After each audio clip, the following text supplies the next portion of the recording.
Entrevista Venevisión. Líder en opinión. Por tu canal independiente, Venevisión. Amigos, bienvenidos a Entrevista Venevisión con Gerardo Blay, el alcalde del municipio Baruta del estado Miranda. Buenos días y bienvenido. Muy buenos días, Lirio, ¿cómo estás? Buenos días a todos tus televidentes. Alcalde, el ministro de la Defensa, Vladimir Padrino López, ya al frente de la misión de abastecimiento seguro, ha dicho el objetivo es gobernar. ¿Qué significa esto? Bueno, además lo dijo en un escenario muy complicado. Anoche yo escuché y vi gran parte del programa del presidente Nicolás Maduro, que lo hizo desde el CEOFAN, después del anuncio de anteayer, donde anunciaba que prácticamente el ministro de Defensa, Padrino López, se convertía en un vicepresidente de hecho, donde va a estar al frente de toda la operación de distribución, de producción y de abastecimiento del país. Y ayer hicieron el programa del presidente y allí Padrino en su intervención dijo prácticamente que estaba asumiendo esas funciones la Fuerza Armada Nacional para gobernar. Por lo tanto, quiere decir que hasta ahora en estos 3 años entonces no había gobierno, un gobierno del cual él forma parte. Yo creo que es un riesgo muy grande, Lirio, lo que está asumiendo ahora la Fuerza Armada Nacional. Su prestigio no está muy alto, según todos los estudios de opinión, y asumir que el control militar de algo que esencialmente debe ser civil, que es la producción de alimentos, la producción de medicinas, el abastecimiento, la distribución, que llegue a todos los venezolanos, que se importe lo que se tenga que importar en insumos, que se siembre y se hagan las cosas aquí, pase a manos militar todo el control de todo el sistema productivo venezolano. Yo creo que es un riesgo muy alto que está asumiendo la Fuerza Armada Nacional. Si no lo logra, va a terminar mucho más desacreditada de lo que ya pudiera estar y mucho más desacreditada, o va a correr la misma suerte que ha corrido durante estos 3 años el propio presidente Nicolás Maduro en cuanto a su prestigio o a su reconocimiento público. Es complicado el tema, pero además estamos militarizando el país, aunque el ministro no lo reconozca. Estamos militarizando absolutamente el país y hay un movimiento también aquí que lo puedo decir completamente febrerista, por decirlo de esta manera. Si uno observa muy bien quiénes han colocado en cada uno de los cargos y quiénes han salido, hay un renacer de aquellos que se consideraban chavistas originarios dentro de la Fuerza Armada Nacional, que promociones que ya están pues de mayor generales, y están ahorita colocados en Redi Central, en Redi Capital.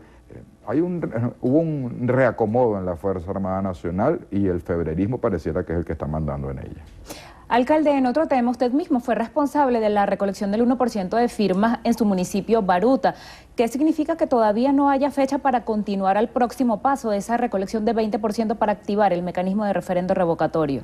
Fíjate que el referendo revocatorio es presidencial y superamos unos obstáculos que voy a tratar de explicar de la manera más corta y sencilla. La elección presidencial, igual que el referendo revocatorio de un presidente, es una circunscripción nacional. Aquí no estamos revocando ni gobernadores ni alcaldes, que serían circunscripciones estadales o municipales. El CNE en su reglamento nos obligó a recoger el 1% por estado, como si estuviéramos revocando cada uno de los estados. Imagínate tú que el presidente Maduro no ganó, por ejemplo, en mi estado, en el estado Miranda. Entonces, en ese mismo razonamiento, no hubiera podido ser presidente si no ganaba en todos los estados. No es verdad, es una circunscripción nacional. Para revocarlo también es una circunscripción nacional. Bastaba con que se recogiera el 1% en 3 estados del país para que esto quedara activado. Con todo y eso, la Mesa de la Unidad Democrática, para no perder tiempo, asumió que tenía que recogerse el 1% en todos los estados y lo hizo. Fíjate lo que pasó en Nueva Esparta, que si tumbaban un estado, simplemente se caía el referendo revocatorio. Ahora el CNE, con el mejor sistema electoral del mundo, supuestamente, con sus propias captahuellas que nos hicieron poner 4 huellas, todavía no determina si el 1% fue válido o no válido. Con los captahuellas de ellos, no estamos hablando ya de las firmas que se consignaron de este lado hacia allá. Nos pusieron todas las trabas. Los baruteños, por ejemplo, tuvimos que irnos hacia Río Chico, hacia Caucagua, a los valles mirandinos, a los valles del Tuy o a los altos mirandinos para poder validar. Y somos el segundo municipio en número de electores, pero en el estado Miranda, pero adicionalmente éramos el primer municipio en haber recogido firmas. Éramos 25.000 personas las que teníamos que validar nuestras huellas y no pudimos hacerlo en nuestro municipio porque no nos pusieron ni una máquina. Todas las trabas fueron superadas. Yo creo que la responsabilidad, y no le gusta que hablen de ellas, pero es que no es hablar de ellas de manera personal, es su trabajo, es su obligación, que este derecho constitucional, que además ha constituido una válvula de escape para el propio gobierno para que este país no estalle, cada vez que, por ejemplo, se recogieron las firmas, que estaba el ambiente muy tenso, que la gente con esta economía, con esta inflación, con esto, por lo menos tiene la esperanza de que pueda haber un revocatorio, bajó un poco la presión. De luego con las huellas bajó un poco la presión, pero si niegan este derecho, que es un derecho, no es una opción, es un derecho. Anoche, por cierto, el presidente de la República reconoció que el referendo revocatorio era un derecho. Dijo que no iba porque hicimos fraude, etcétera. ¿No es contradictorio, alcalde? Pero dijo que era un derecho, porque antes decía que era una opción. Cada vez van cambiando su discurso.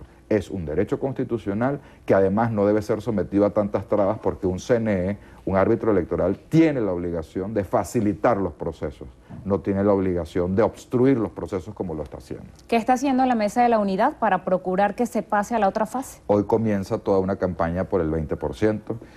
Creo que toda la Mesa de la Unidad ha actuado duramente a favor de que se dé este derecho.